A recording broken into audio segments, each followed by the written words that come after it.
Hola, buenos días. Confirmen si se escucha, confirmen si se ve. Todo en orden. A ver, para empezar nuestra clase de hoy. ¿Cómo estamos, señores?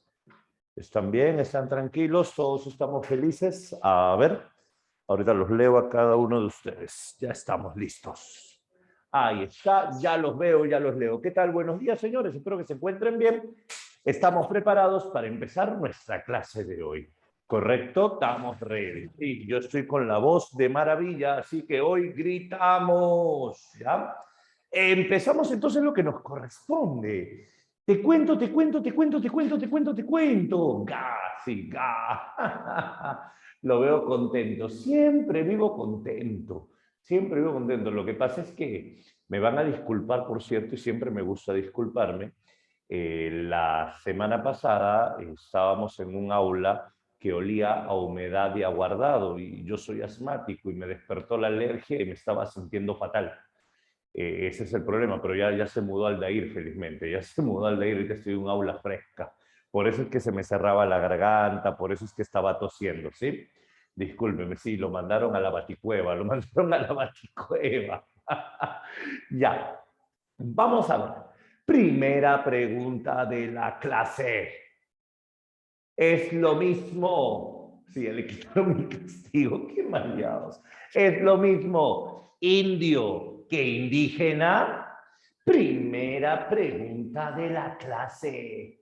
No, excelente. Hoy nosotros vamos a hacer la primera clase de indigenismo. Te cuento, tenemos 2 clases de indigenismo, hoy y la próxima semana. Sí, Paula, pero también aquí en Perú existe un personaje llamado indio, que si bien es cierto el término no nació oficialmente acá, pero nosotros vamos a estudiar exactamente la literatura del indio, porque así se llama. Y vamos a estudiar la literatura del indígena. Hay una diferencia entre uno y otro. Y eso es lo que tenemos que aprender a continuación. ¿Listo? Vamos a ver entonces literatura del indio, literatura del indígena. ¿Correcto? Vamos a ver entonces ambos. A ver, te cuento. ¿Cuál es la diferencia? Nosotros ya hemos estudiado algo de indianismo. Hemos estudiado algo de indianismo cuando hemos hablado acerca de González Prada, cuando hemos hablado acerca de Clorinda Mato de Tormes. Ahí hablamos nosotros acerca de literatura del indio. Y nosotros ahora vamos a hablar acerca de literatura del indígena. Y literatura del indígena, ahí nosotros vamos a tener precisamente cómo, ahí vamos a tener nosotros acerca de lo que se refiere a una literatura distinta. ¿Pero distinta en qué? Dame un segundo que me está preguntando algo Aldair. Ya está, sí, todo está funcionando de maravilla. Ya está. A ver, te cuento rápidamente. Mira, comenzamos colocando como título indigenismo. Indigenismo, parte 1. Si hablamos nosotros acerca del indigenismo, lo primero que tenemos que analizar es lo siguiente. ¿Qué es un indígena? Esa es la gran pregunta, ¿cierto? ¿Qué es un indígena? Entonces, yo voy a plantear mi pregunta por aquí. ¿Y tú me vas a ayudar? ¿Qué diferencia hay entre un indio y un indígena? Y la respuesta no es tan fácil como decir que el indio es de la India. Hay algo más complejo en realidad. Indio o indígena. Vamos a ver cuál es la diferencia. Si hablamos nosotros entre el indio y el indígena, lo primero que debemos plantear, no, todo esto es Perú, todo esto es Perú. Mira, lo primero que debemos plantear es lo siguiente. Indio es un ser, acá en el Perú, el indio se entiende como un ser sometido. Eso es un indio. El indio es un ser sometido, el indio es un ser humillado. Buenos días, Ingrid. El indio es un ser desplazado, el indio es un ser considerado inferior. Eso es el indio. El indio es un término despectivo. El indio es un término peyorativo. El indio es un término de menosprecio. Eres un indio, ¿cierto? En cambio, el indígena es una etnia con deberes y derechos, amparada por la Constitución Política del Perú. Yo te hago una pregunta. ¿El indio y el indígena pueden ser la misma persona? ¿Sí o no? ¿Tú qué dices? Sí, la verdad es que sí. La diferencia es cómo tú lo tratas. No es lo mismo que yo diga jovencitos a que yo diga niños ratas. Escúchenme, niños ratas. Escúchenme, jovencitos. Obviamente hay un término despectivo, un término peyorativo, ¿cierto? No es lo mismo que yo diga, es un ejemplo, Andrew. No es lo mismo que yo diga, por ejemplo, afroperuano a decir negro. ¿Te das cuenta? ¿Te das cuenta? No es tanto subjetividad de cada persona, en realidad es reivindicación social. Reivindicación social, porque el término negro no es un término apropiado para referirte a un grupo social. Es una etnia llamada afroperuano, no negro. ¿Te das cuenta? O por ejemplo, no es lo mismo decir homosexual que decir, y ahí tú tienes muchos términos despectivos, ¿cierto? Y ahí tú tienes muchos términos despectivos, ¿cierto? Bueno, no es necesario que los pongas en el chat. Ahora, entonces, a eso nos referimos nosotros acá. No es lo mismo decir indio que decir indígena. Hoy en día el término negro es despectivo. Acá en Perú sí. Hoy en día el término es afroperuano. Antes era negro. Los tiempos van cambiando. Es como no es lo mismo decir mujer que decir, y podemos decir muchos términos también. No es que de todos se ofenden, es que tenemos que aprender a expresarnos con propiedad. Lo peor que puede hacer una sociedad es normalizar la violencia verbal. Eso es lo peor que se puede hacer.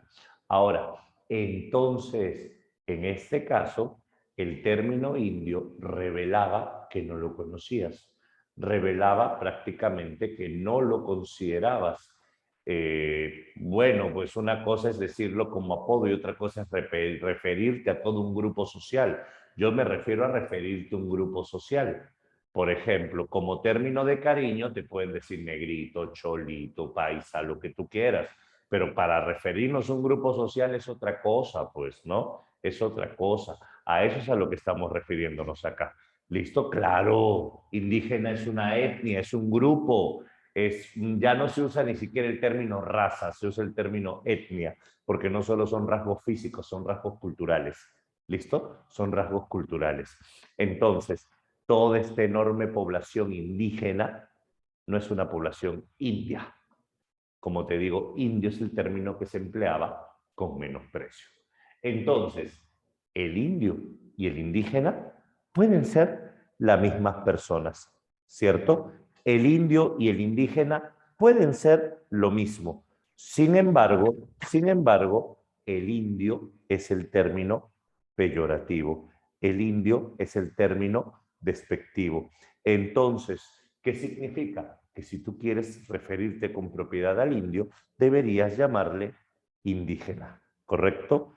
Indígena. Ahora, vamos a ver cómo funciona esto. Te cuento. ¿Qué es el indigenismo?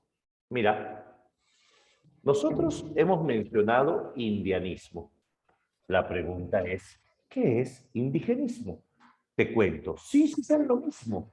Depende cómo los llames, nada más. Son la misma persona, físicamente son iguales, socialmente viven en el mismo sitio. La diferencia está en cómo los trates, nada más. Ahora, planteámoslo de la siguiente manera. Indigenismo suena más desagradable, indígena, Indígena suena más desagradable, bueno, eso sí es subjetividad, pero el término propio es ese. Ahora, sí, indianismo e indigenismo son cosas muy diferentes, las vamos a explicar ahora, paso a paso. Primero te digo qué es indigenismo y luego recordamos al indianismo. Ahora, entonces si me preguntan lo de si son iguales, a ver, te explico, te explico, te explico. El indio y el indígena, me refiero, pueden ser la misma persona, a eso me refiero, pero el significado de cada palabra no es la misma, ¿correcto? Indio e indígena pueden ser la misma persona, pero obviamente no significan lo mismo. Por eso te puse otros ejemplos con otros grupos sociales. Vamos a ver, ¿qué cosa es indigenismo? Te cuento. El indigenismo consiste en la revaloración, así le vas a llamar, la revaloración del indio. O sea, al indio, al ser sometido, al ser despectivo, lo vamos a revalorar. Al indio, al ser sometido, al ser humillado, lo vamos a elevar. Eso sería revaloración del indio. Esta revaloración del indio también se va a llamar reivindicación. ¿Qué significa? Vamos a reivindicar al indio. Vamos a elevar al indio para ubicarlo en un lugar digno. Eso es el primer paso del indigenismo. Pero existe otro paso más. El indigenismo se va a caracterizar. ¿Por qué? Porque el indigenismo es aquel que muestra, y esto es lo más importante, una imagen veraz del indígena. Muestra una imagen real del indígena. ¿Qué significa? Antes tú no conocías al indígena. Y como tú no conocías al indígena, entonces antes tú tenías una visión limitada, limitada. No milene, no, no, no, para nada. Indígena es un grupo étnico, indígena es una persona, indio también es una persona. Indígenas es el conjunto de indígenas. Indios es el conjunto de indios, ¿no? O sea, en realidad son, como te digo, dos formas de expresarse distintas, ¿ya? Una es la apropiada y la otra es la inapropiada, para decirlo de una manera sencilla. Ahora, ¿cuál es la diferencia? Que al indio tú no lo conocías. Claro, al indio tú no lo conocías. Claro, González Prada no conocía otra palabra más que indio y González Prada no conocía al indio. González Prada hablaba del indio sin conocerlo, así, sin conocerlo. En cambio, el indígena, a ese sí lo conocemos. El indígena, ese sí sabemos quién es. Por eso mostramos una imagen veraz del indígena. A esto se le llama verosimilitud. Vamos a mostrar al indígena tal y como es. Es lo que estoy explicando, verosímil, verosímil, real. O sea, mostrar al indígena como lo que es. Ver al indio como problema, si estás diciendo indio es indianismo. Si estás diciendo indio es indianismo. Ahora, un detalle importante, escúchame, escúchame. Si hablamos nosotros acerca del indígena, plantéalo de la siguiente manera. Imagínate, sí, verosímil, real, creíble. En este caso, mostrarlo tal y como es prácticamente. Una visión positivista, siglo XIX. Te lo planteo de la siguiente manera. Nos vamos a reunir los profesores de Bonex para decidir qué es lo mejor para los estudiantes preuniversitarios. Yo te hago una pregunta. Los profesores vamos a estudiar a los estudiantes, vamos a analizar a los estudiantes, sí. Vamos a proponer soluciones, sí. Yo te pregunto, ¿y si no conocemos realmente a los estudiantes, las soluciones serán buenas? No, ahí está el problema, pues. Ahí está el problema. Si yo no te conozco y yo no sé tus necesidades, yo no voy a dar buenas soluciones. Eso sería indianismo. Porque en el indianismo tú no lo conoces al indio, solo dices, hay que hacer esto. En cambio, si nosotros conocemos a los estudiantes preuniversitarios, Nosotros analizamos al estudiante universitario, profundizamos al estudiante preuniversitario, vamos a plantear soluciones más certeras, ¿cierto o no? Ese es el detalle. El detalle está en que si tú lo conoces realmente, lo puedes revalorar. Eso es indigenismo. Hay que conocer al indígena para revalorarlo. Esa es la visión del indigenismo. ¿Se entiende hasta acá? ¿Se entiende hasta acá? Vamos a ver. Por ejemplo, ahora hay un tercer paso. ¿Qué sería mejor? Que ustedes propongan las soluciones. Que el mismo indígena plantee su solución. ¿Cuál es el problema? Que eso todavía no existe en el Perú. En el Perú no existe eso. En el Perú solo hay dos opciones.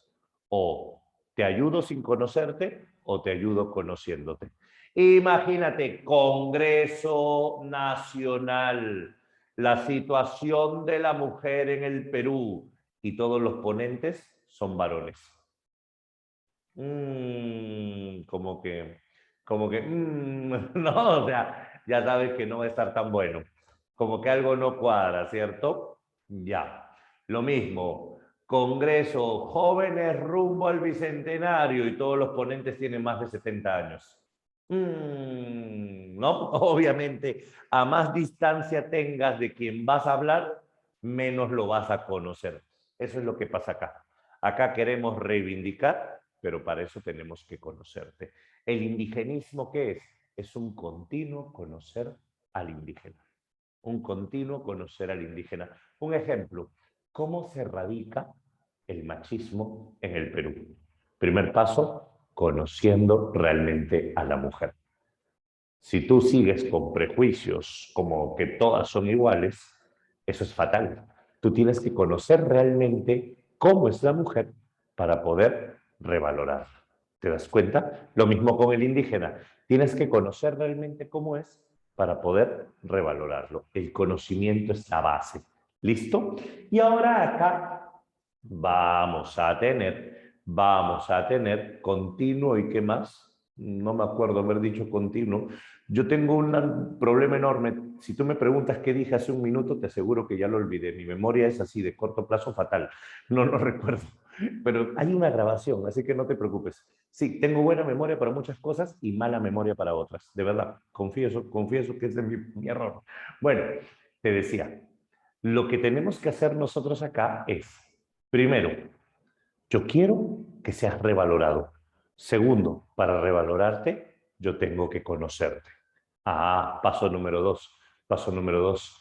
Se llama revaloración del indio porque lo vas a sacar del hoyo, pues. Yo voy a revalorar al indio. ¿Y para qué lo revaloro? Para volverlo indígena.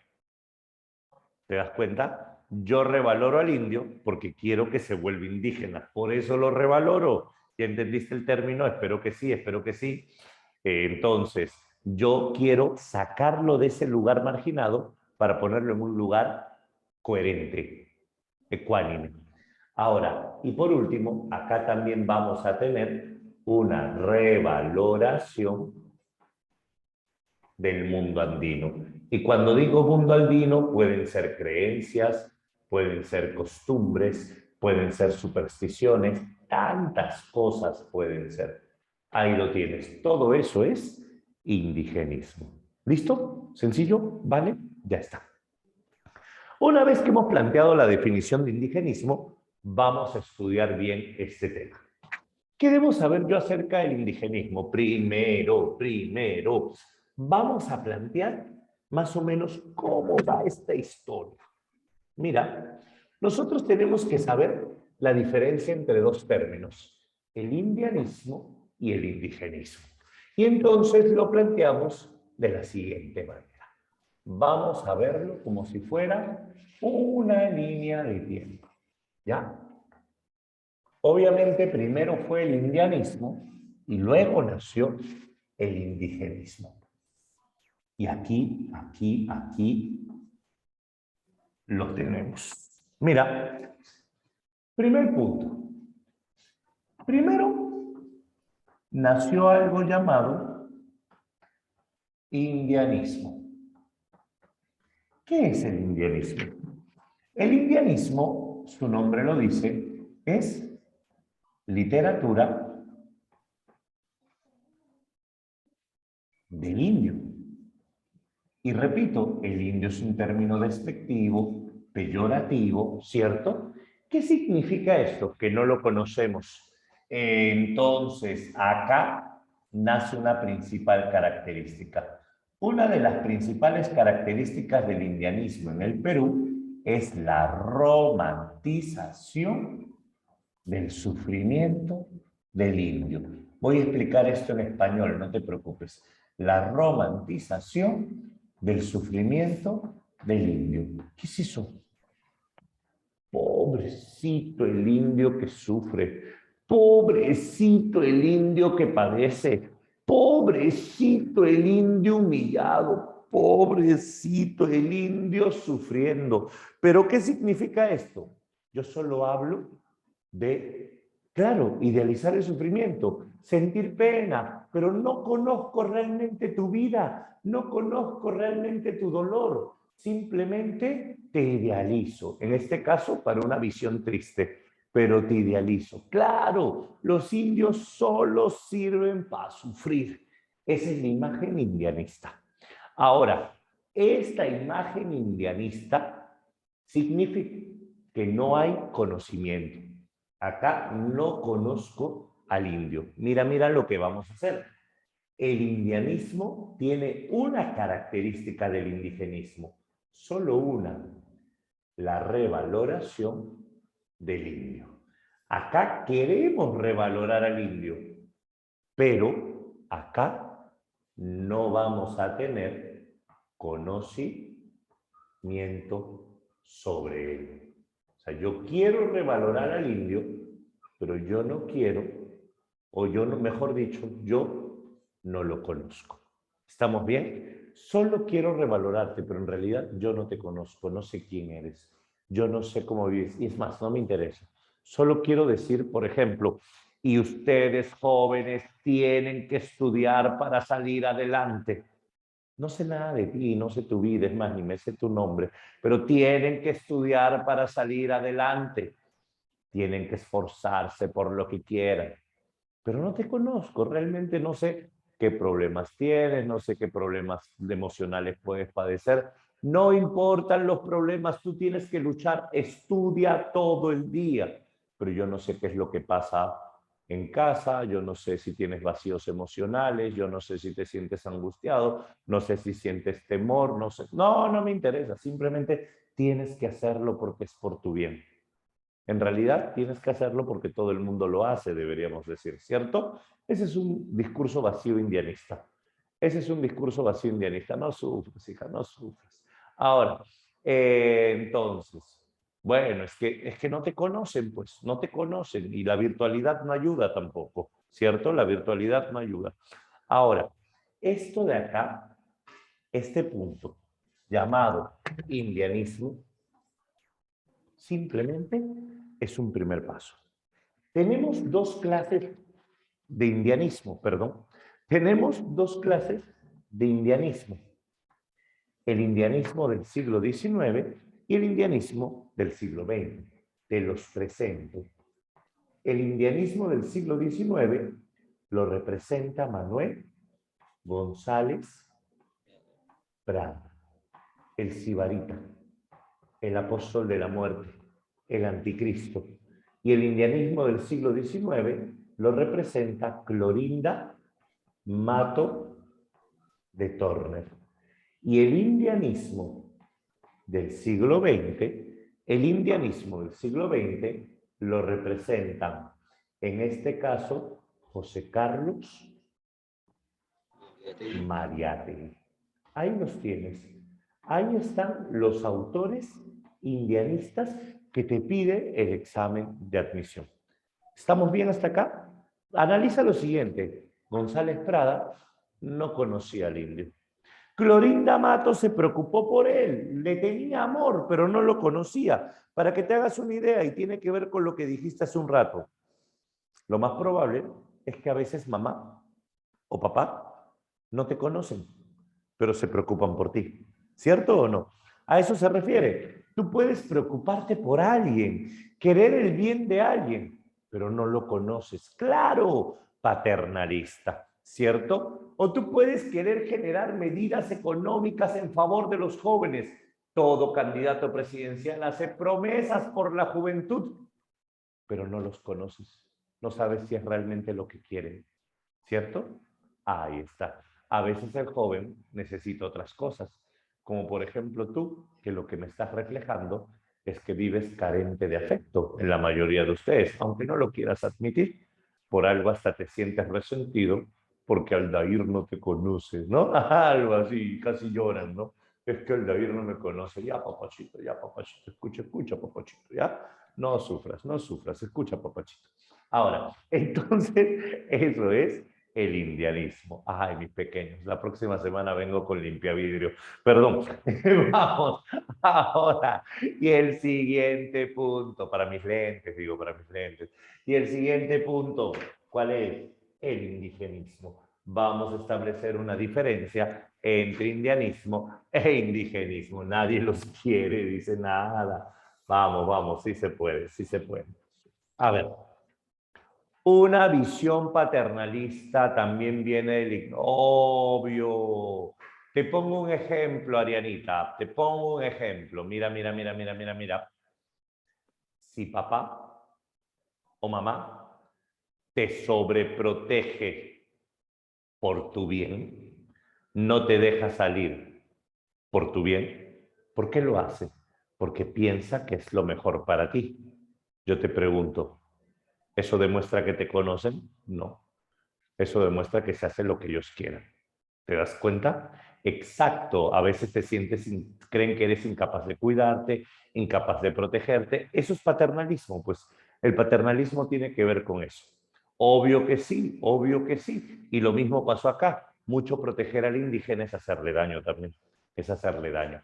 Ahora, y el otro lado, para cerrar primero esta idea, ¿por qué? ¿Qué dice Clorinda Mato? Reflejaba una... Claro, las ganas de proteger, cuidar. ¿Por qué? Porque eso a la larga te vuelve incapaz, pues. Obviamente, si nunca te han dejado hacer algo por ti mismo, ahora que te toca hacer algo por ti mismo, te mueres de miedo. Si nunca te han dejado, si nunca te han dejado tomar decisión ni de qué medias ponerte, y ahora te están pidiendo que escojas una carrera para el resto de tu vida, obvio que te mueres de miedo, pues. Eso es obvio, ¿cierto o no? ¿Por qué? Porque nunca te han dejado. Si siempre mamá se encargaba de hacer todos tus trámites, ahora que vas a ingresar y tienes que hacer los trámites tú mismo en la universidad, te sientes un inútil, obviamente. Vamos a ver. Indigenismo. ¿Qué es el indigenismo? Te cuento calmadamente, ¿listo? Te cuento calmadamente. Indigenismo ya hemos dicho que es la revaloración, la reivindicación. El indigenismo es la imagen veraz. Pero yo te cuento, existen dos formas de trabajar el indigenismo. Escúchame, dos formas de trabajar el indigenismo. La versión actual o la versión pandemia y la versión prepandemia. Como el prospecto ha cambiado y ya salió el temario de la PRE, el temario de la PRE también ha cambiado al último prospecto. El temario de la PRE no ha incorporado más autores, más bien ha quitado algunos nada más. Por ejemplo, en el temario de la PRE ya no está Dante Alighieri, ¿no? Entonces nosotros tenemos que analizar esto. Según el último temario de la PRE y también el último prospecto de San Marcos, el indigenismo se estudia así, en zonas. El indigenismo tiene tres zonas: la zona norte, la zona centro y la zona sur. El indigenismo del norte lo representa Ciro Alegría Bazán. Ciro Castillo. Acuérdate que Ciro Alegría se centra en la zona de la libertad, precisamente. El indigenismo del centro lo representa Manuel Escorza Torres, el autor de Redoble por Rancas. Y el indigenismo del sur lo representa José María Arguedas. Así venía antes de la pandemia en examen de admisión esta clasificación, ¿correcto? Así íbamos a tenerlo nosotros antes del examen de admisión. ¿Listo? Ahora, Ciro Castillo, ¿qué hablas? ¿Qué hablas? Ahora, después, o mejor dicho, durante la pandemia, esto cambió. Y durante la pandemia lo vamos a tener así. Dos tipos de indigenismo. Durante la pandemia, el concepto te pedía un indigenismo ortodoxo y un neo-indigenismo. En el ciclo 2021 de la PRE plantearon eso. Obviamente, lo más probable es que esto ya quede de lado, pero por si acaso tenemos que saberlo. Lo más probable es que quede de lado, pero por si acaso tenemos que estudiarlo, porque no sabemos al final qué puede venir. Y más o menos sería así. Escúchame, si hablamos nosotros de indigenismo ortodoxo y neoindigenismo, esto tiene que ver con qué tanto conoces o no conoces al indígena. Claro, más vale que sobra que falte. Por ejemplo, yo puedo plantearlo de la siguiente manera. Imagínalo por favor. Yo planteo de la siguiente manera. Vamos a conocerte, ¿ya? Para que te sientas feliz. Te vamos a conocer. Primer paso, yo estoy aquí. Yo, por primera vez, te miro. Mira, alguien se fijó en ti. Existes. Míralo, ahí está. Es el típico niño rata. Míralo, está estudiando. Míralo, tiene la costumbre de decir cloro, ga. Ah, míralo, ya lo estoy conociendo. Ah, caramba. Mira, dice que estudia, pero está en TikTok. Ah, caramba, mira, ya te estoy conociendo. Estoy conociendo tus costumbres. Por eso es que utilizo algunos términos que tú usas, ga, ¿no? Estoy conociendo qué es lo que haces, pero no te conozco del todo. Ra, tu Lord Faraón, ¿cierto? Ahí está. Ahora, míralo, te estoy viendo. ¿Quieres postular? Por ejemplo, veo que te estás preparando, estás estudiando mucho, ya. Pero ¿qué pasa si yo me acerco un poquito más? Si yo me acerco un poquito más, ¿qué podemos saber? Ah, si yo me acerco un poquito más, oye, mira, tiene miedo. Siente mucho miedo porque sabe que se viene un examen de admisión y la competencia no es fácil. Siente miedo porque sabe que teme defraudar incluso a toda su familia. Sé lo que piensas. Y no solo eso, tiene muchas adversidades. Por ejemplo, el sentir que quizá la educación virtual no sea tan efectiva como una presencial, pero en el fondo tiene miedo de volver a una presencial porque implica mucho desplazamiento, implica riesgo, enfermedad, entre otras cosas. Y entonces como que lo está dudando. También, obviamente. Y sabes que esto es toda una inversión y tienes mucho miedo. Y entonces, al mismo tiempo, ríes para sentir muchas cosas, pero a la vez sabes que estás en una etapa angustiante. Ah, mira lo que pude ver acercándome un poquito más. Ahora, ¿qué pasa si me acerco mucho más? Ah, caramba, ahí te das cuenta que no me afeito hace unos días y yo me doy, es mi look de náufrago, perdón, y yo me acerco mucho más y yo te veo mejor. Y ahora que te veo mejor, me doy cuenta no solo lo que haces y no solo lo que piensas, también lo que crees. También me doy cuenta en tu forma de ver el mundo, tu cosmovisión. Me doy cuenta precisamente, me doy cuenta precisamente en tu forma de soñar. Y me doy cuenta precisamente que en esencia eres una persona estupenda. Maravillosa. Sí, tengo dos ojos, Piero, tengo dos ojos. ¿Te das cuenta? Y tú ves mis rulitos, sí, tú ves mis rulitos. Y ahí está, ya no me acerco más porque ya está muy cerca. Pero se entiende la idea. Ahora, escúchame, escúchame, pequeño, escúchame. He planteado tres distancias. Un beso, habla bien. He planteado tres distancias. Aquí, de lejitos, aquí, de lejitos, aquí, un poquito más cerca, y aquí, más cerca. ¿Cierto? Ahora, te quiero decir algo sencillo. Esta distancia la representa un autor llamado Enrique López Albújar. Albújar solo mira lo que haces y lo que acostumbras a hacer. En cambio, Ciro Alegría sabe lo que piensas. Ciro Alegría sabe lo que sientes. Ciro Alegría sabe cuáles son tus dificultades. Y José María Arguedas sabe quién eres en esencia. José María Arguedas sabe lo que sueñas, sabe lo que imaginas. ¿Te das cuenta? Claro, son tres niveles de acercamiento. Tres niveles de acercamiento. Te lo planteo de la siguiente manera para que veas que esto no es difícil. Atento, atento, pequeño, atento, pequeño, atento, pequeño. Claro, el que se acerca más es Arguedas. Mira, el indigenismo ortodoxo es un indigenismo de visión exterior.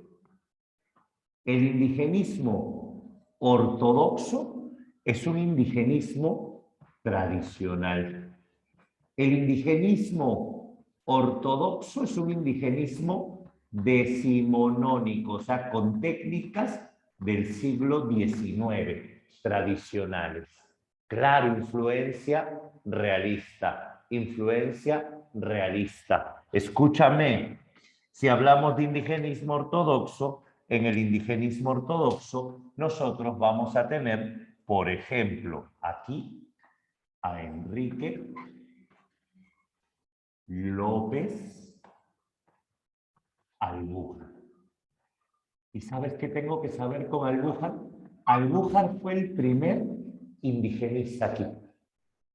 Albújar decimonónico significa siglo XIX. Albújar dejó el indianismo atrás. Albújar abandonó el indianismo, dejó de romantizar y se centró en las costumbres. Por eso Albújar es el autor de cuentos andinos. Ahí está, ahí está. Siguiente. Luego tenemos a Ciro Alegría. Ciro Alegría es el primer escritor que se mete en la mente de los personajes. Ciro Alegría es el primer escritor que analiza la profundidad de los personajes. Ciro Alegría analiza la subjetividad y con Ciro Alegría tenemos el mundo es ancho y ajeno. Ciro Alegría sabe hasta lo que piensan sus personajes, sabe lo que sueñan. Ah, es un acercamiento. Pero hay un detalle, tanto con Albújar como con Ciro Alegría, el narrador es externo. ¿Cómo es eso? El narrador se mantiene al margen. El narrador no forma parte de los hechos. Ese es un detalle aquí, ¿correcto? El narrador suele estar en tercera persona.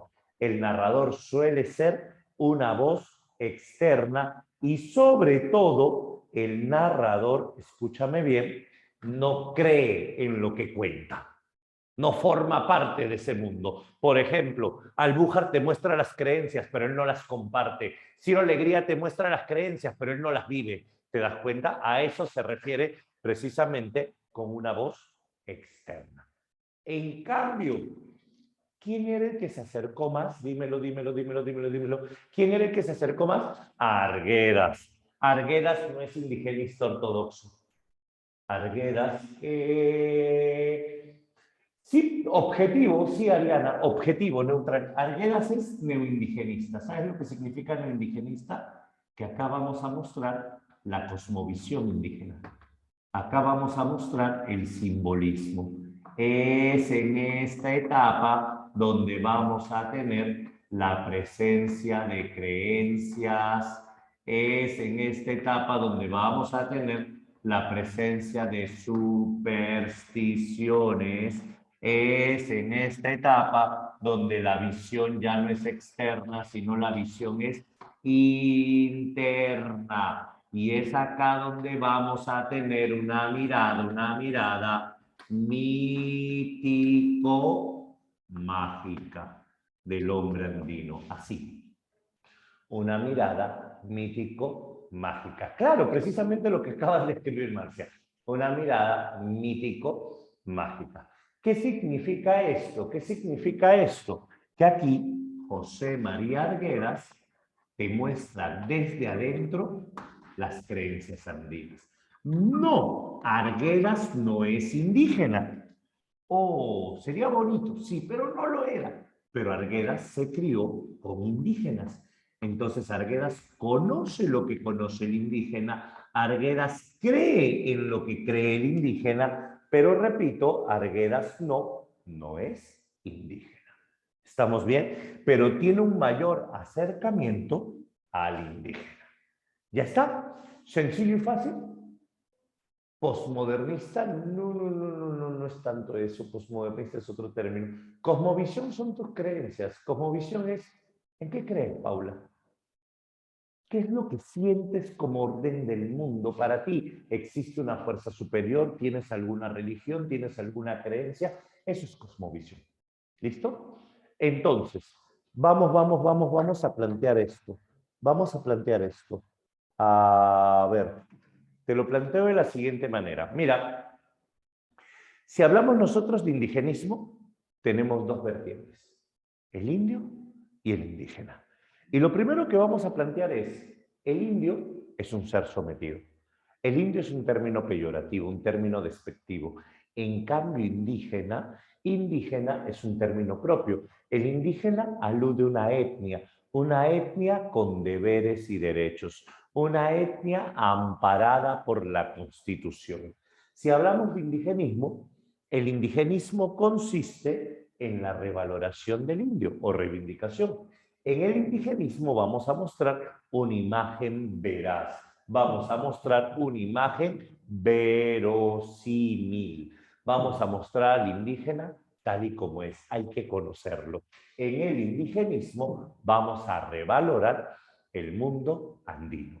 Eso es indigenismo. Pero yo tengo que entender que el indigenismo es parte de todo un proceso. ¿Por qué? Porque el indigenismo tiene un antecedente. El antecedente del indigenismo se llama indianismo. ¿Qué es el indianismo? Vamos a plantearlo de la siguiente manera. El indianismo es literatura del indio. El indianismo consiste en la romantización del sufrimiento del indio. ¿Cómo es esto? Pobrecito el indio que padece. Pobrecito el indio que sufre. El indianismo busca revalorar al indio, pero no lo conoce. Busca revalorar al indio, pero no sabe quién es. Ese es el problema. Y acá tenemos a González Prada, Clorinda Mato y Mariátegui. No necesariamente Xiomara. Sí es realismo estos dos, pero Mariátegui no. No, son paternalistas estos dos, pero Mariátegui no. Eso de paternalismo, posmodernismo, lo voy a explicar en la siguiente pizarra. Paciencia, ¿correcto? Acá unámoslos como romantización. Pero ahora, en un ratito vamos a ver que estos dos son realistas y paternalistas, y este es posmodernista, y este de acá es de factores socioeconómicos. Acá hay una diferencia que hay que establecer. Pero ahora, no podemos decir que el indianismo es realista. ¿Sabes por qué? Porque estos tienen influencia realista también. Por eso. La diferencia está en que acá yo no te conozco y acá yo sí te conozco. Esa va a ser la gran diferencia. Ahora, si hablamos de indigenismo, hay dos formas de estudiarlo, la forma geográfica y la forma ideológica. Si hablamos de la forma geográfica, indigenismo del norte, del centro y del sur. Si hablamos de indigenismo del norte, Ciro Alegría, en el centro Escorza, en el sur Arguedas. Ciro Alegría sí vivió un tiempo en alguna comunidad, pero no tuvo un acercamiento como el de Arguedas. Además que En el norte del Perú, por ejemplo, no se domina el quechua. En el norte del Perú es otra forma de ver el mundo. Pero la diferencia es que Arguedas aprendió a hablar quechua antes que el español. Y tú sabes que una lengua permite conocer un mundo. Y Arguedas primero habló quechua. Por eso el mundo Arguedas lo conoce en quechua. Un mundo mágico. Ahí hay una gran diferencia. ¿Listo? Por eso es que lo ortodoxo es externo, el neoindigenismo es interno. Lo ortodoxo es tradicional, realista, decimonónico. El indigenismo, neoindigenismo es mítico, mágico, supersticiones, creencias, mundo interno. Acá está Albújar, alegría, y allá está Arguedas. Resumen, con Albújar tenemos las costumbres. Con Ciro Alegría tenemos el pensamiento y con Arguedas tenemos el alma. Ahí vamos a ver esto en breve. Hasta aquí el primer panorama. Cuéntame si se entendió. Cuenta el alma, alma, alma. Lo voy a escribir en la siguiente pizarra, tú no te preocupes. Cuéntame si se entendió. ¿Cuáles son los mejores libros sobre costumbres? ¿A qué te refieres con costumbres? Y te lo explico. Primero explícame. Si se alcanzó todo eso en media hoja, normal. Obviamente, si tú lo escribes, no, es que ahí hay un problema de precisión, hijo. No es lo mismo costumbre que tradición. Para empezar, la costumbre se relaciona con el presente y la tradición se relaciona con el pasado. Primera diferencia. Segundo, iPhone, no, esto no es iPhone, es Samsung. Mi Samsung. Ahora, segundo, la tradición tiene que ver con el pasado. Y si tú te das cuenta, una característica acá de todo este indigenismo es que no nos vamos a centrar en el pasado, sino en el presente del indígena. Esa es la novedad. Ya le tengo una foto, te la mando. Ya. Entonces, ¿cuál es la diferencia? Mientras que el pasado era, por ejemplo, lo romántico, ¿te acuerdas? Los románticos eran pasadistas. En cambio, aquí lo que nosotros vamos a tener es una mirada al presente. Entonces, por eso es que hay costumbres. Ahora, si hablamos de costumbres, solo un autor se va a centrar en las costumbres indígenas, y ese es Enrique López Albuja. Con él vamos a tener lo que propiamente se llama costumbres. ¿Listo? Ahora sí, borramos y te cuento más detalle de todo. Descuida que tenemos 2 clases para ver este tema.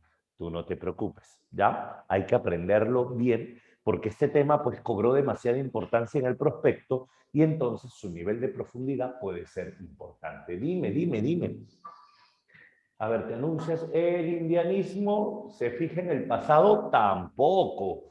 Nadie se fija en el pasado acá. Los únicos que se fijan en el pasado son los románticos, a lo Palma. Acá todo es presente. ¿Por qué? Porque todo es problemática social. Problemática social. El problema es cómo abordo el presente. Por ejemplo, proponer soluciones sin conocerte o proponer soluciones conociéndote. ¿Te has dado cuenta que tanto indianismo como indigenismo tienen una característica en común? ¿Alguien me puede ayudar y decirme cuál es la característica que tienen en común el indianismo y el indigenismo? Excelente, Paula, excelente. La característica que tienen en común el indianismo y el indigenismo consiste en la revaloración. ¿Qué significa esto? Tanto indigenismo como indianismo buscan revalorar al hombre andino. La diferencia es que el indigenismo sí lo conoce y el indianismo no lo conoce. Esa es la única diferencia. ¿Listo? Vamos con todo entonces. Comenzamos hablando acerca de indianismo. Perdóname. A ver, comenzamos hablando acerca de indianismo. Vamos a plantear el indianismo porque yo tengo que entenderlo para mi examen. Dijimos que el indianismo tiene que ver con ¿qué? Con literatura del indio, ¿cierto? Dijimos que el indianismo se relaciona directamente con ¿qué? Con la literatura del indio. Entonces, acá no lo voy a conocer, pero acá hay al menos 3 pasos para llegar al indigenismo. Mira, mira, mira, esto sí lo vas a entender fácilmente. Acá vamos a tener 2 tipos de indianismo que hemos estudiado en el curso y previos al indigenismo. Veamos. El primer paso para entender el indianismo. ¿Vamos a mostrar una imagen veraz? No. Lo que vamos a hacer, dijimos, es romantizar. Fernando, ¿todo está prendido? ¿Ya lo apagó? ¿Ya lo apagó? Cuéntenme. Entonces, te decía, sí, ya, perfecto. Te decía, yo no voy a tener un conocimiento del indígena, pero voy a ir acercándome poco a poquito. Si yo me acerco poco a poquito, yo puedo decir lo siguiente. El indianismo es, palabra clave, romantización. Otra palabra clave que suele venir en indianismo, visión idealizada. ¿Qué significa idealizada? Que como yo no te conozco, yo imagino cómo eres. Eso es idealizada. Yo no te conozco, pero yo imagino cómo eres. A eso le vamos a llamar idealización. Entonces, en este indianismo tenemos 2. Primero, el indianismo del siglo XIX, ya. Y segundo, el indianismo del siglo XX. Si hablamos nosotros acerca del indianismo del siglo XIX, lo primero que tengo que recordar es que este indianismo del siglo XIX pertenece a una corriente literaria llamada realismo. El indianismo del siglo XIX es un indianismo de tipo realista. Primera idea. Entonces, acá en la literatura realista es la que inicia el indianismo, pero como te digo, no todo, solo el XIX. Acá vamos a tener lo que se conoce como una visión paternalista. ¿Qué es una visión paternalista? Primer punto. Se llama visión paternalista a lo siguiente. Acá vamos a tener primero al indio como un ser inferior. Eso es paternalista. Suena feo, yo lo sé, pero tu papá te ve a ti como un ser inferior. ¿Qué significa esto? O sea, te ve desde arriba, pues. Te ve desde arriba. Frases paternalistas. Cuando estés grande, me entenderás. No, ahora no lo entiendes porque eres joven, pero algún día me entenderás. O cuando madures, eso es visión inferior, pues, ¿no? Yo te veo, yo desde arriba, tú allá abajo. Claro, cuando tengas hijos, dice, ¿no? Eso es paternalista. Al indio lo veo como un ser sometido, como un ser desprotegido, como un ser humillado, como un ser aplastado. Eso es el indio, ¿correcto? Eso es el indio. Ok, eso sonó sugar. Ya, otro. Además, aquí vamos a tener el problema del indio. ¿Cuál es el problema del indio? El problema del indio es la educación. Eso también es importante. El problema del indio es la educación. En otras palabras, papá te ve como un ser inferior, pero papá sabe que tú vas a cambiar, tú vas a mejorar en la medida que aprendas, en la medida que estudies. Hay que darle educación. Eso es el indianismo paternalista. En otras palabras, yo no te conozco, yo no sé cómo eres. Es más, en el fondo ni me interesa. Pero yo sé que si tú estudias, vas a mejorar. Ese es indianismo paternalista, ¿te das cuenta? Yo no conozco al indio, yo no analizo al indio, pero yo sé que el indio es inferior y tiene que estudiar para dejar de serlo. Listo. Como diría mamá, estudia para que ningún hombre te domine ni te someta, para que no dependas de nadie. Así las crían, ¿cierto? O estudia porque tienes que sacar adelante una familia, etcétera. Estudia para que tengas independencia y libertad. Ahí está. Eso es paternalista. Eso es paternalista. ¿Listo? Ahora, aquí nosotros vamos a tener 2 autores. Igual la vas a perdonar, igual la vas a perdonar, Xiomara. Aquí vamos a tener nosotros lo siguiente. Primero, aquí vamos a tener autores de la talla de Manuel González Prada. ¿Qué dijo Manuel González Prada sobre el indio? A ver, exactamente hace 2 semanas, no, hace 3 semanas estábamos hablando sobre él. Manuel González Prada dijo lo siguiente: claro, Lucianita, dale educación. Para Manuel González Prada, el problema del indio es la educación. Para Manuel González Prada, el problema del indio es el centralismo, porque el Perú no solo es Lima. Y para Manuel González Prada, el problema del indio es la Trinidad, así, Trinidad embrutecedora, embrutecedora, en palabras de González Prada. A ver, cita textual.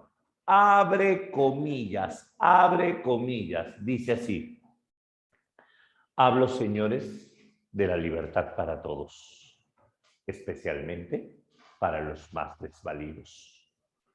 No forman el verdadero Perú la masa de criollos extranjeros que habitan la faja de tierra situada entre el Pacífico y los Andes. No, el Perú lo forman las muchedumbres de indios diseminadas en la banda oriental de la cordillera. 300 años ha que el indio rastrea las capas inferiores de la civilización, siendo un híbrido con los vicios del bárbaro y sin las virtudes del europeo. Enseñadle siquiera a leer y escribir y veréis si en un cuarto de siglo se levantó o no a la dignidad de hombres. A ustedes, maestros de escuela, toca galvanizar una raza que se adormece bajo la tiranía del cura, el juez y el gobernador, esa trinidad embrutecedora del indio. Eso es lo que dice Manuel González Prada en el punto 3 del discurso en el Politeama, tal cual, ahí está, para que lo analices con paciencia. Ahora, a ver, lo que me preguntan si los indios son los descendientes de los incas. Sí y no, porque obviamente descendientes de los incas es un término muy relativo. Algunos se sienten descendientes de los huancas, otros se sienten descendientes de los chancas, otros se sienten descendientes de los moches. En realidad, el término indio alude a todo nativo, pero de manera despectiva. Trinidad embrutecedora, Piero, Trinidad embrutecedora es cura, juez y gobernador. Eso es Trinidad embrutecedora, cura, juez y gobernador. Curiosamente, eso es lo que lo plantea González Prada. Ahora, luego aparece Clorinda Mato de Torner. Clorinda Mato de Torner va a ser muy devota de Manuel González Prada. Clorinda Mato de Torner va a ser muy fan de Manuel González Prada. Ella era fanática de Ricardo Palma, ¿te acuerdas? Pero cuando ella conoció a González Prada, dejó Tradiciones Cusqueñas y escribió Aves sin Nido. Y en Aves sin Nido, Clorinda Mato, su paternalismo tiene que ver con una palabra que ella utiliza, cultura, que es lo mismo que educación. Pero acá, claro, el rasgo más llamativo de Clorinda Mato es la protección.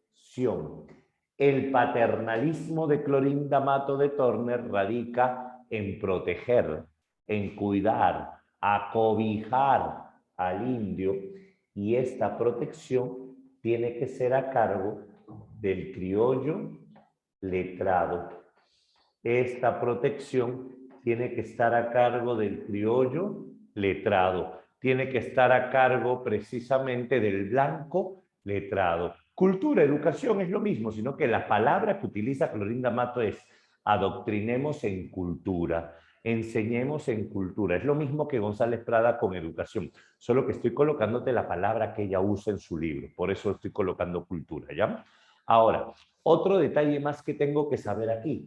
para Clorinda Mato de Torner, lo que nosotros vamos a tener es el trío diabólico.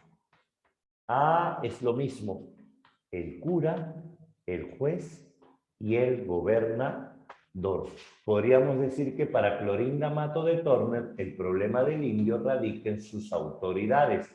Ahora, esto vino en San Marcos, esto vino en San Marcos. Claro, Christopher, autoridades civiles y autoridades clericales o religiosas. Son dos tipos de autoridades. Yo diría que no es la copia, es la mejora de González Prada. González Prada lo planteó en discurso, ella lo convirtió en novela. Ella lo convirtió en novela. Y entonces Clorinda Mato de Torner habla de las dos autoridades, autoridades civiles, el juez y el gobernador, y autoridades religiosas, el cura. Ella no criticaba a la iglesia como González Prada. Ella lo que criticaba es que muchos curas fuesen violadores. Eso es lo que ella criticaba, ¿correcto? Salud, salud, salud. Que muchos curas fuesen violadores, que muchas indígenas sean ultrajadas por los sacerdotes. Eso es lo que criticaba precisamente Clorinda Mato de Torner. Y esa crítica le costó la excomunión. Por eso la votaron de la iglesia. ¿Correcto? Ahora sí, ya tenemos siglo XIX. ¿Y qué pasó en el siglo XX? En el siglo XX estamos en pleno posmodernismo. Y en pleno posmodernismo tú sabes que vamos a definir qué es el Perú, ¿cierto? Un criollo letrado, Natalie, es un blanco, suena feo el término, blanco que ha estudiado. O sea, un limeño o un hombre de ciudad que tiene estudios. Eso es un criollo letrado. Lo que dice Clorinda Mato es que toda persona que tiene estudios o formación tiene que proteger al indígena. Proteger, no enseñarle, proteger. Ahí está. Ahora, escúchame. En el siglo XX aparece el posmodernismo, aparece el movimiento colónida, aparece el simbolismo. Y tú sabes que en el siglo XX el posmodernismo se encarga ¿de qué? De buscar la nueva, así le llamas, la nueva literatura peruana. ¿Qué cosa es la nueva literatura peruana? Lo que vamos a tener nosotros acá es precisamente qué es la literatura peruana. Y en este momento lo que vamos a tener es la revaloración de la provincia. ¿Te acuerdas? Con Valdelomar hablábamos de provincia. Ya. Esta búsqueda de provincia nos va a llevar poco a poco a lo andino. Y cuando nos vayamos al mundo andino, no lo conocemos, pero queremos hablar sobre él. Y una de las primeras personas que va a hablar sobre él es José Carlos Mariátegui. José Carlos Mariátegui, con este afán de redefinir el Perú, va a decir, oye, ¿y los indígenas? ¿Qué podemos decir sobre ellos? Y entonces tenemos aquí a José Carlos Mariátegui. Mariátegui va a ser una de las primeras personas que en el Perú va a emplear la palabra indígena, ¿correcto? La palabra indígena y la palabra indigenismo va a ser empleado en uno de los primeros casos en el libro de José Carlos Mariátegui. Vamos a ver. José Carlos Mariátegui, el autor de los 7 ensayos, ¿cierto? 7 ensayos de interpretación de la realidad peruana, va a tener un ensayo llamado así. Primer punto, el problema del indio. Así se llama el ensayo de Mariátegui. Escucha, el problema del indio. ¿Y qué cosa dice José Carlos Mariátegui en el problema del indio? Para José Carlos Mariátegui dice lo siguiente. A ver, cita textual. Afirmar que el problema del indio responde a factores pedagógicos o didácticos no está sustentado ni por la pedagogía moderna. La labor del maestro está irremisiblemente condicionada a factores económicos y sociales.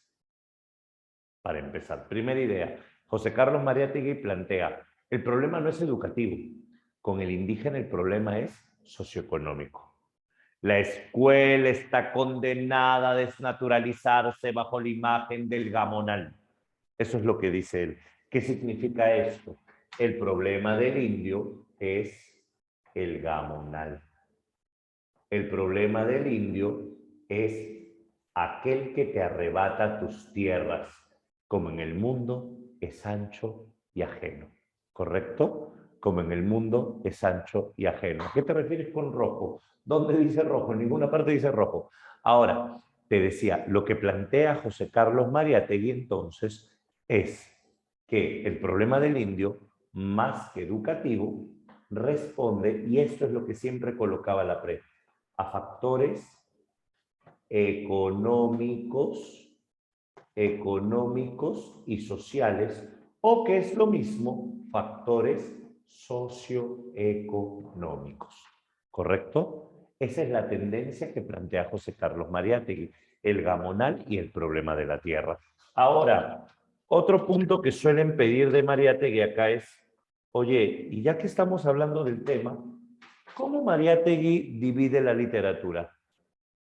Claro, claro. Es que no es que sea el primero, es uno de los primeros. O sea, es el primero que lo hizo públicamente.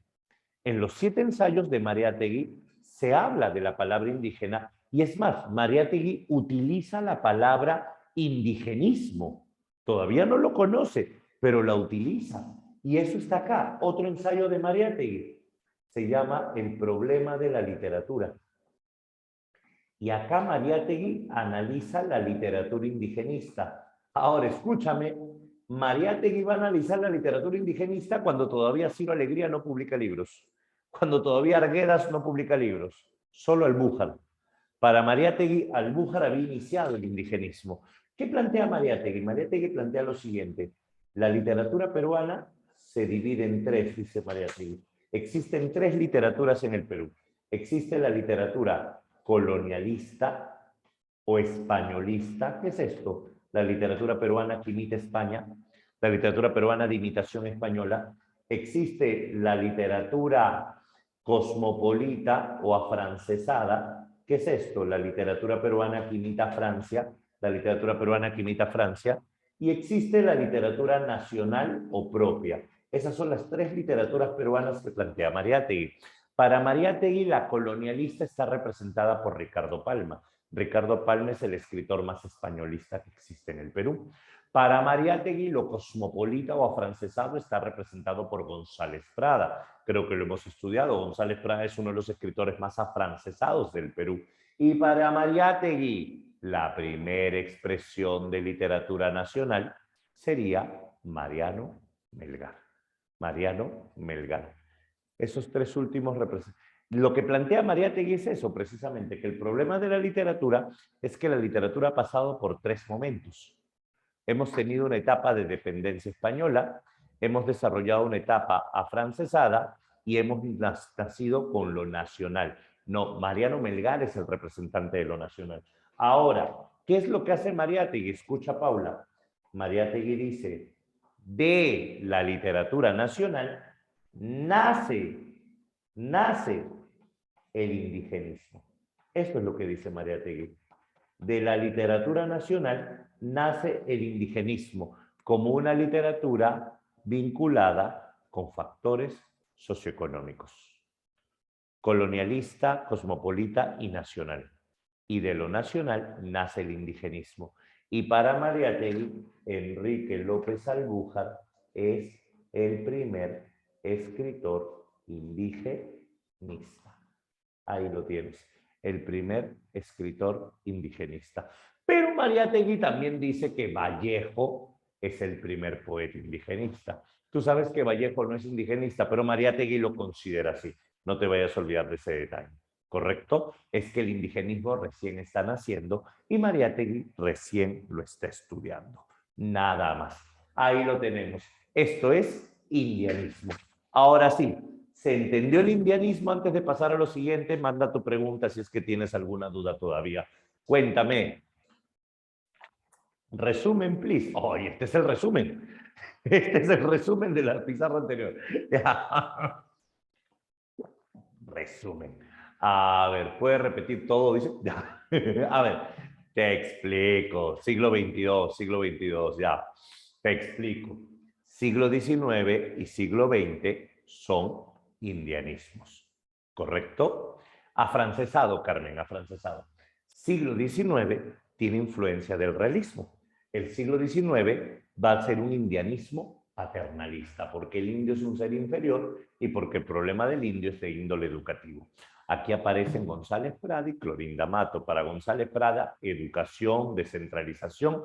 Para Clorinda Mato, protección, protección. Ricardo Palma, Christopher.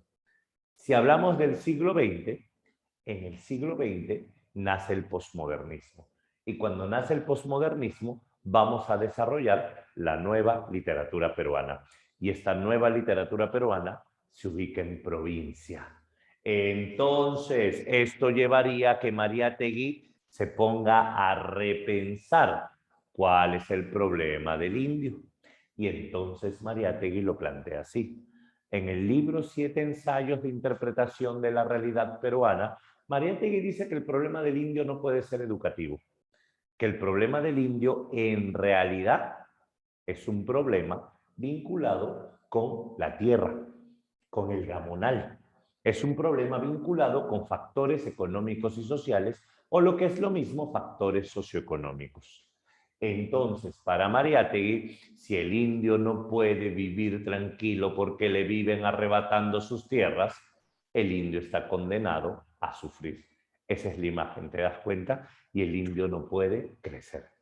Y lo otro, todavía no entramos en indigenismo un ratito, lo otro es el problema de la literatura.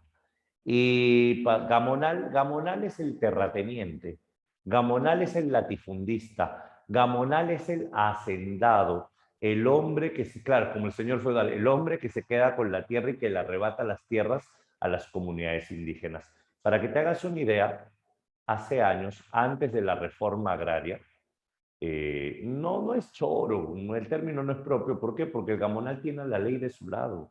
El gamonal tiene el poder de su lado, más bien.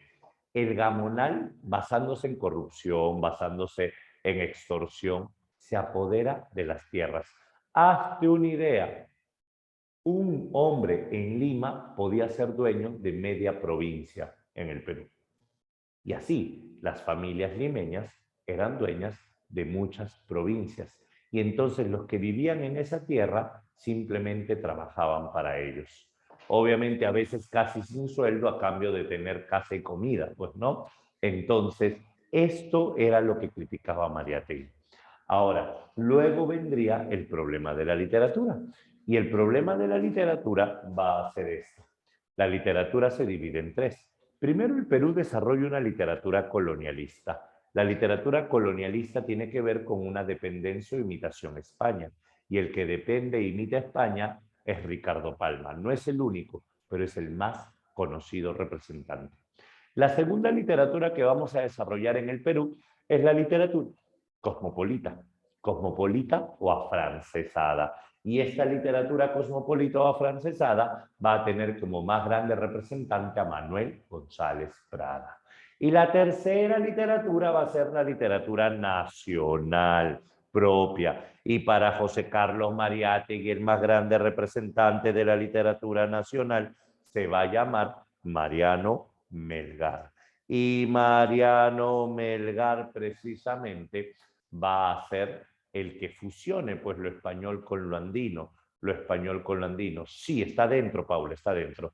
Y entonces, de la literatura nacional nace precisamente el indigenismo.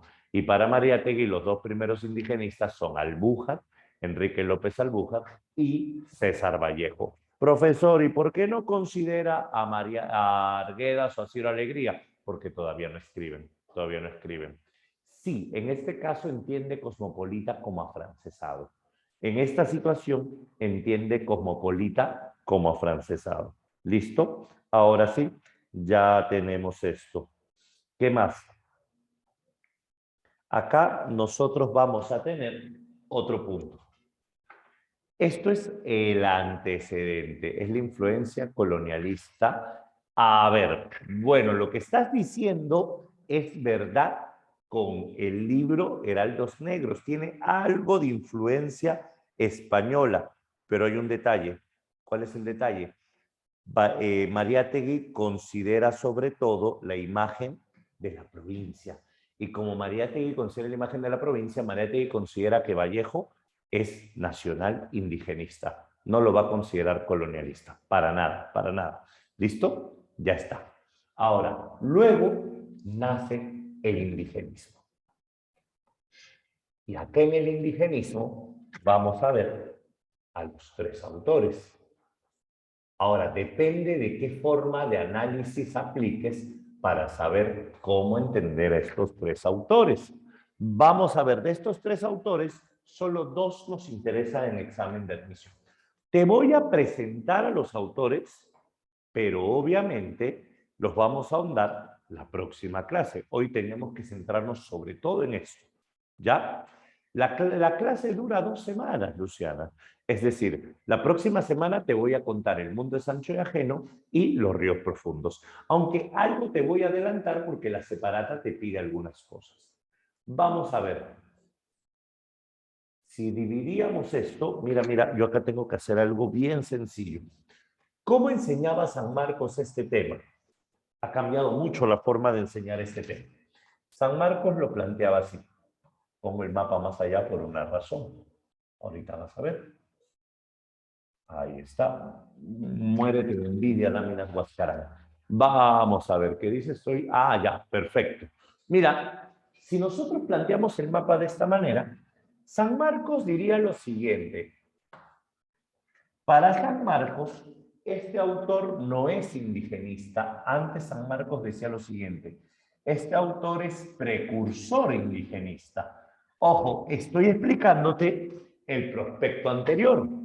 La próxima semana te explico el prospecto más actual, ¿sí? Para que se pueda entender la diferencia. Y te voy a decir la próxima semana, ¿te acuerdas que le decían precursor? Ya, ahora no es precursor. Por eso, son dos teorías muy distintas.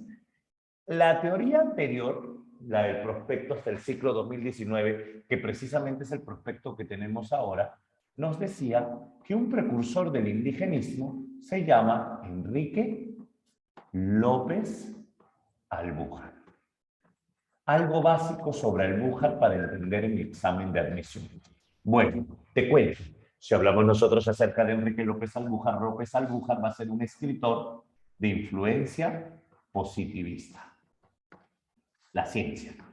López Albújar va a ser un escritor que se centre mucho sobre todo en qué, en que él quiere mostrar al indio, pero quiere conocerlo. Al indio de carne y hueso. Él es el primer indigenista. Él es el primer indigenista. Entonces, al ser el primer indigenista, él abandona el indianismo. ¿Y cómo abandona el indianismo? Abandona la romantización. Él deja de romantizar al indígena. Ese es el detalle. Va a dejar de romantizar al indígena. Y entonces este autor te va a mostrar las costumbres indígenas, te va a mostrar la forma de vida del indígena, te va a mostrar al indígena en su comunidad. Y este Enrique López Albújar inicia todo con un libro de cuentos llamado Cuentos Andinos. Y es Cuentos Andinos el primer libro donde nace el indigenismo, y este libro cuando llega a Lima sorprende. Para empezar porque tenías títulos en quechua. Ushanan Hampi, la historia de Conce Maile, el hombre que había robado una vaca. Dicen que primero robó una gallina y lo aconsejaron. Dicen que luego se robó un carnero y lo reconciliaron. Y ahora que se roba la vaca, lo destierran. Y si vuelve, le aplicamos el Ushanan Hampi. Ushanan Hampi es último recurso o pena de muerte. Paula, es positivismo porque tiene influencia realista, porque vamos a tener narrador omnisciente, porque vamos a tener relato lineal y porque Albújar toma distancia del cuento. El narrador es externo, ortodoxo, pues externo, por eso es positivista. Ahora, aquí en Ushanan Hampi, Albújar dice, un indio no puede vivir sin tres cosas. Mire, estás analizándolo. Un indio no puede vivir sin tres cosas: su choza, su tierra y su madre. Así lo dice. la choza, la tierra y la madre. Y a Consemaile le habían arrebatado las tres. Por eso es que Consemaile no va a aguantar más de un mes y va a volver. Y cuando Consemaile vuelva, lo van a descubrir y todos van a gritar Ushanan Hampi, Ushanan Hampi. ¿Qué es Ushanan Hampi? Último recurso, pena de muerte. Precisamente con Consemaile lo van a golpear, cuchillo va a entrar por el costado, le van a dar un culatazo de escopeta en la cabeza, lo van a arrastrar, su cuerpo lo van a arrastrar por los cactus, lo van a colgar de un árbol, lo van a agarrar a machetazos y solo va a quedar la cabeza y la columna vertebral. Y del techo de su casa como guirnaldas van a colgar sus vísceras para que sepan que así se aplicó el Ushanan Hampi. Eso es Consemaile, eso es Albujar. ¿Te das cuenta? Es una visión externa. Yo te pregunto, ¿el indígena es civilizado o salvaje? Habla. ¿El indígena es civilizado o salvaje? Creo que tú sabes la respuesta. No puedes marcar salvaje. ¿Por qué no puedes marcar salvaje? Porque el indígena es civilizado. El indígena tiene ley. ¿Cuál es la ley? Primero le aconsejaron, luego lo reconciliaron, luego lo separaron. Y si volvías, allí te aplicábamos el último recurso. Entonces el indígena se pinta como un ser civilizado, solo que su civilización es distinta a la nuestra. Eso es Albujar. ¿Listo? Ahí tenemos el primer paso. Ahora, segundo paso. Luego vamos a tener 3 indigenistas de acuerdo a la zona. Norte, centro y sur. El centro solo contexto. Norte y sur vamos a mencionar un poco. No necesariamente hay países que tienen pena de muerte y son más civilizados que el nuestro. Todo depende de la ley. Tú sabes que la ley es más subjetiva que una novela de García Márquez. Tú sabes que si la ley dice que mañana todos tienen que usar el calzoncillo por fuera, todos lo van a usar por fuera. Es la ley. ¿Te das cuenta? La ley nos dice que cuando hay una luz roja encendida no cruces. Es la ley. ¿Te das cuenta? La ley es subjetiva, siempre va a ser subjetiva. Ahora, vamos, la ley da orden, claro, pero son personas quienes deciden cuál es la ley.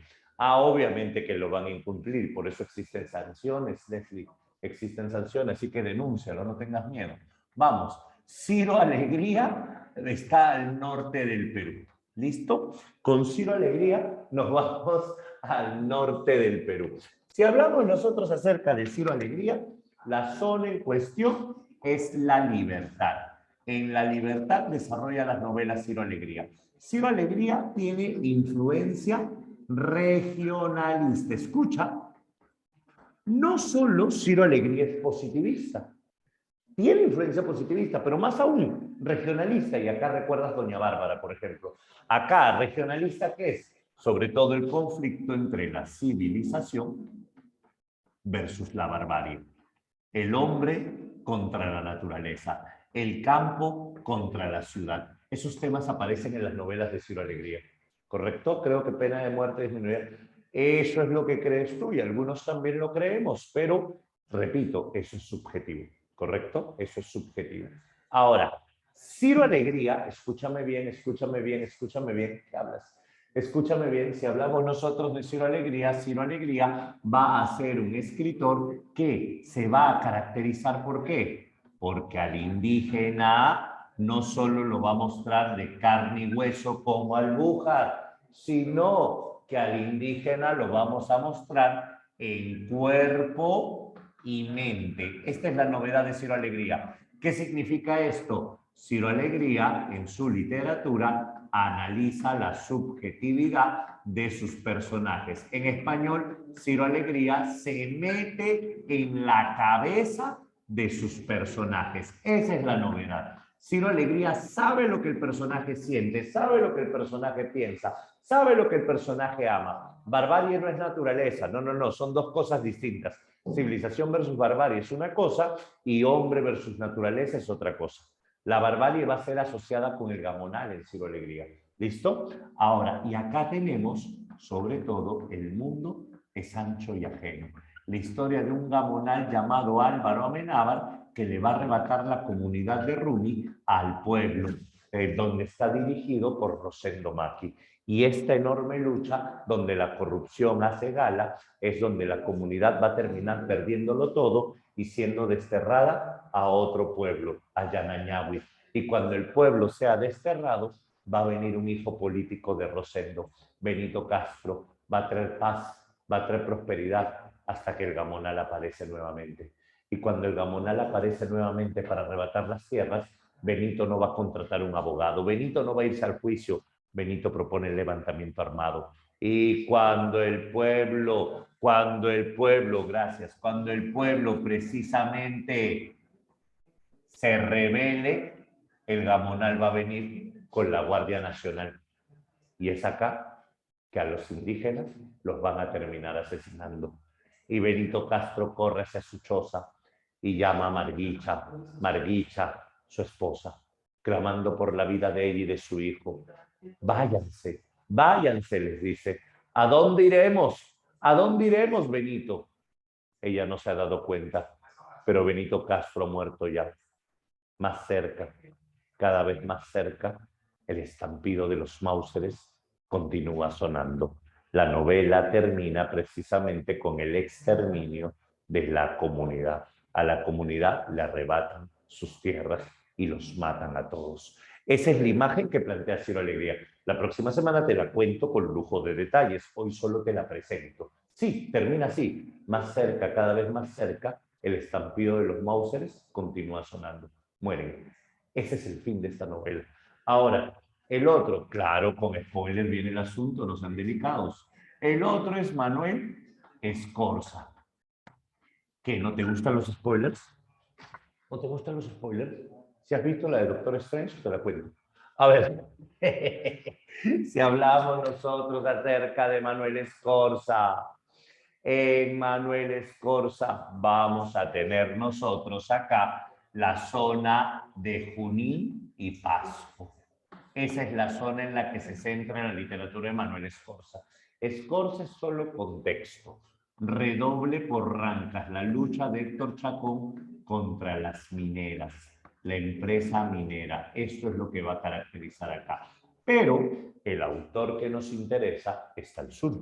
Aquí nosotros vamos a tener a José María Arguedas. Vamos a hacer el contexto para analizar bien las preguntas porque hay varias preguntas grandes. Hay que dedicarle tiempo.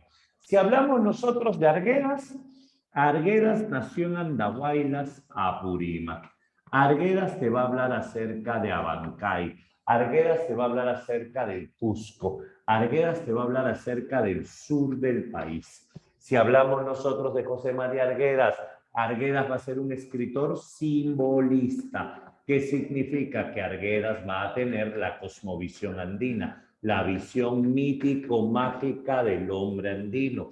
Arguedas va a manejar una visión interior porque él sí domina el quechua y es Arguedas que precisamente con el dominio de la lengua quechua atrapa, conoce un nuevo mundo para él. Ahí está su novedad. Si hablamos nosotros acerca de José María Arguedas, aquí vamos a tener los ríos profundos. Precisamente, Los ríos profundos es una novela donde el protagonista se llama Ernesto, un niño que va a llegar a Huancay con su padre.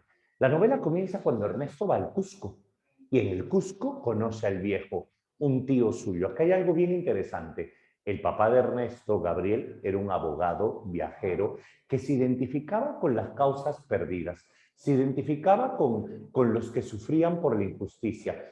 Pero el tío, el Gamonal, el viejo, era un tipo abusivo y déspota. Ernesto tiene dos modelos, el papá y el tío, y Ernesto se identifica más con el papá. Por eso es que el tema de la novela es la identificación con el mundo andino.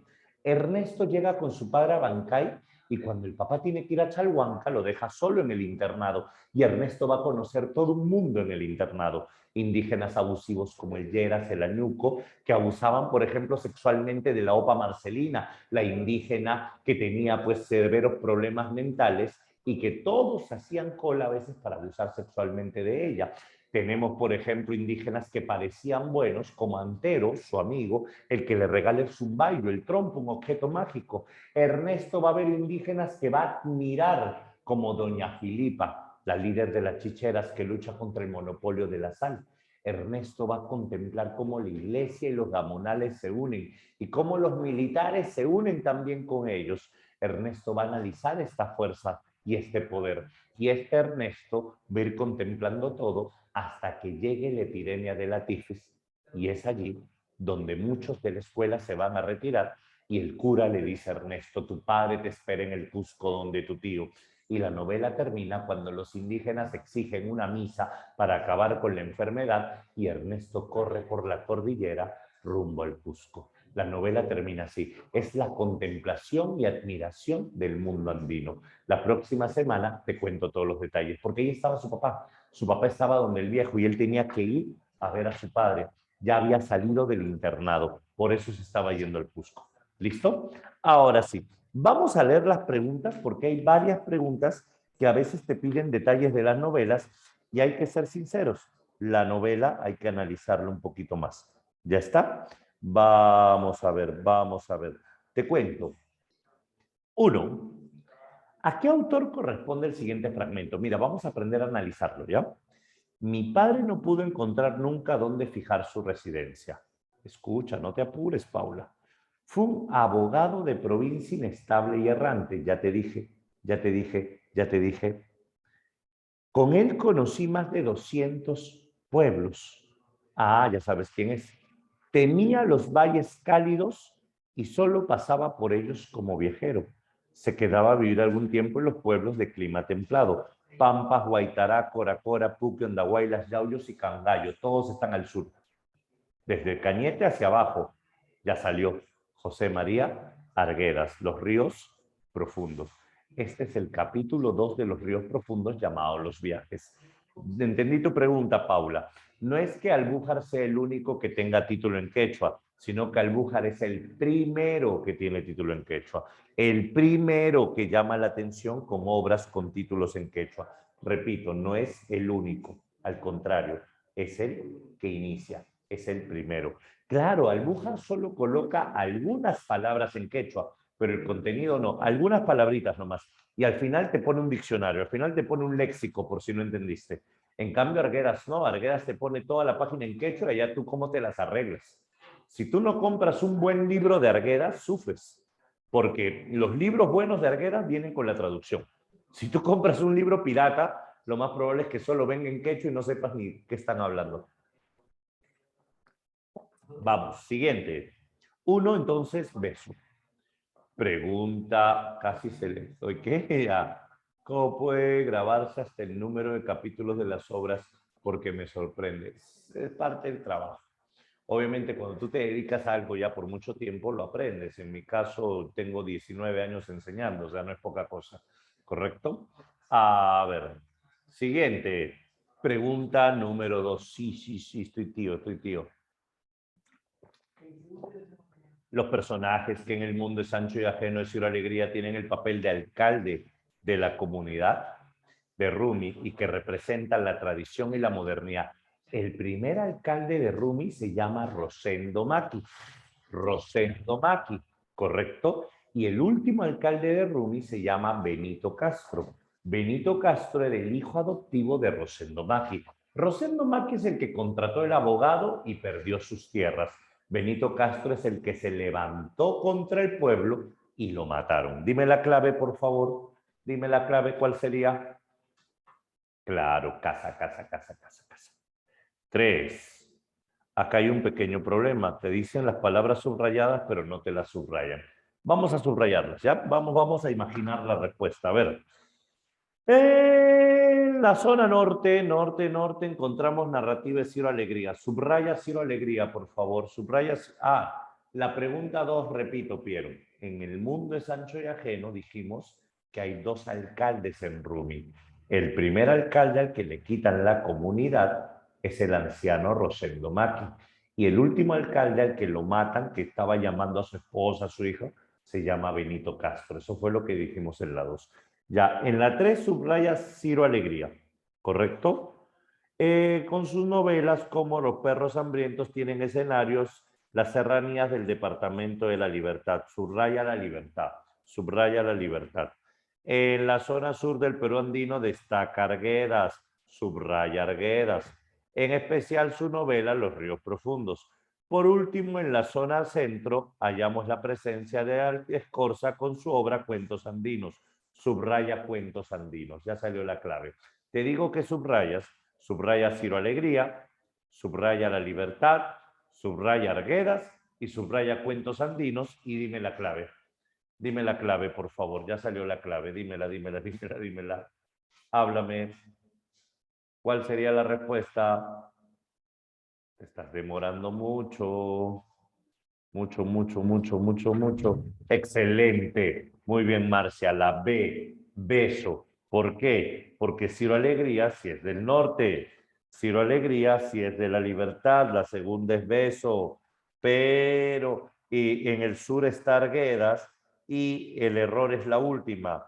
Cuentos Andinos no es de Escorza, es de Albújar. Muy bien. Siguiente pregunta. Pregunta número 3. La pregunta número 4, perdón. Dice, en el fragmento citado de la novela Los ríos profundos, en la novela Los ríos profundos de Argueda se narra la rebelión de las chicheras. Suceso, sin leer el texto. La rebelión de las chicheras va a ser encabezada por doña Felipa. Y Ernesto va a ver a Felipa, una mujer fuerte, luchadora, que de un manotazo se tumba un militar. Una mujer que era dueña de una chichería y que tenía 2 maridos, maestra. Y esta Felipa, cuando Ernesto la ve, dice, ¿cómo quisiera que fuera mi mamá? Ernesto se identifica con la rebelión de las chicheras, Ernesto favorece la rebelión de las chicheras, admira la rebelión de las chicheras, y esto vino en el último examen de San Marcos. Dime la clave, dime la clave. No puede ser la C porque Ernesto no organiza la rebelión de las chicheras. Es la A porque Ernesto se identifica con la rebelión de las chicheras. Avioncito. Pregunta 5. En el internado del Colegio de Abancay, Ernesto vive en un ambiente de violencia, marginación y opresión. No hay cosa más irónica que el racismo entre personas de la misma etnia, porque Ernesto habla como indio, lo marginan, por ejemplo. Ahora, ese mismo espacio irrumpe que instaura la luz. El zumbaillo. La próxima semana te voy a contar que el zumbaillo es un trompo mágico, un trompo mágico. La clave sería la letra D. Dedo, dedo, dedo. Muy bien. Dale vuelta. Pregunta número 6. En la novela Los ríos profundos de José María Arguedas, el personaje principal experimenta la separación del mundo donde creció bajo las costumbres y creencias del hombre andino. Este sentimiento que atraviesa Ernesto se denomina ya. ¿Cómo se llama cuando tú no sientes que perteneces a ninguna parte? Que te han arrancado de raíz. Como en casa a veces sientes que no perteneces. Como en el Perú, ¿no? A veces sientes que... Excelente, Piero. Desarraigo. Desarraigo. Ese es el término. 7. La novela que habla de los balseros del río Marañón se llama, así se le llama al río Marañón, La serpiente de oro. Claro, la serpiente de oro. Avión. 8. Siendo bilingüe, desde sus primeros años de vida, Arguedas dominó primero el idioma quechua, Arguedas, grabándose este dentro suyo como la lengua de su corazón, su sensibilidad profunda. Arguedas, ya pues, 8 besos, 8 besos. 9. El clero es representado en los ríos profundos. El clero en los ríos profundos lo representa el padre Linares, es el director del colegio. El padre Linares elogia a los gamonales. El padre Linares se une con los militares. El padre Linares representa también el poder. Entonces, dime una clave, dime una clave. Ah, ya salió, pues, ya salió. Dedo, aliados con el poder. 10. ¿Quién es el protagonista de Los niños profundos? Un niño que siente desarraigo, un niño que se encuentra entre 2 mundos. El niño no es indígena, pero habla quechua. Y el niño entonces, los indígenas lo marginan por ser blanco y los blancos lo marginan por hablar como indio. La A, excelente. La A, perfecto. 11. en el mundo es ancho y ajeno es Ciro Alegría. ¿Cuál es el objetivo de distinguir el modo de hablar del narrador? Yo te pregunto, escindido, o sea que está dividido entre dos mundos. Escúchame, en el Ciro Alegría vamos a mostrar la forma de hablar del indígena. La lluvia buena, papá, la lluvia buena. Pregunto, ¿cuál es el propósito? Se llama verosimilitud. La verosimilitud es mostrar al indígena tal y como es, mostrar una imagen veraz del indígena. Por eso imito su voz. ¿Cuál sería la clave? Avión, excelente, avión. 12, considerando el argumento de Ciro Alegría, ¿quién es el personaje que habla? Vamos a ver, escucha. Demandó atención con una seña de la mano y templando las riendas para mantener quieto al caballo, dijo: comuneros, según lo resuelto por la asamblea, ha llegado la hora de defendernos. Sabemos que en Umay se están concentrando los caporales y guardias civiles. Vendrán hoy en la noche o mañana más tardar. Yo solo tengo que pedirles un esfuerzo grande en este momento. ¿Cómo se llama el último alcalde de Rumi, el que se revela? ¿Te acuerdas? Ahí está, el que lo matan, pues. Benito Castro. Muy bien, Benito Castro. 13. Con respecto a las características de Ciro Alegría, podemos apreciar que en el fragmento se muestra, vamos a ver, cuando el río carga brama contra las peñas, invadiendo la amplitud de las playas y cubriendo el pedrerío, corre burbujeando, rugiendo por las torrenteras y recodos, ondulando en los espacios llanos, untosos, ocres de limo fecundo, cuyo acreedor descubre distintos rudas potenciales germinales. Ya descripción parece de la naturaleza, ¿no? Un rumor profundo que palpita en todos los ámbitos denuncia la creciente máxima que ocurre en febrero. Entonces uno siente respeto hacia la correntada y extiende su rugido como una advertencia personal. Es un narrador omnisciente, descriptivo, ya vamos a ver, vamos a ver. Nosotros, primera persona, los cholos del Marañón, escuchamos su voz con el oído atento. Identificación con la naturaleza. No sabemos dónde nace ni dónde muere este río que nos mataría si quisiéramos medirlo con nuestras balsas, pero ello nos habla claramente de su inmensidad. Ah, ya salió, pues, avión, identificación con la naturaleza, es mejor. No, lo que destaca, sí tiene narrador omnisciente, pero solo en los dos primeros párrafos. El último párrafo rompe el narrador omnisciente. ¿Te has dado cuenta, Camila? Dice, nosotros los cholos del Marañón. Eso ya no es omnisciente, por eso no puede ser la D. La clave es la A, la clave es la A. Realismo mágico no, porque Ciro Alegría no es realista mágica. Arguedas es realista mágico. 14. Con respecto al indigenismo, se rompe con la imagen exotista idealizada. Verdadero, verdadero. Prevalece una postura paternalista. Falso. La 2 es falsa. La 2 es falsa. Elimina y cambia. Acuérdate que paternalista es indianista y ahí te están hablando de indigenismo. Revalora lo andino. Verdadero. Evidencia una visión idealista. Falso. Claro, beso, beso, beso, beso.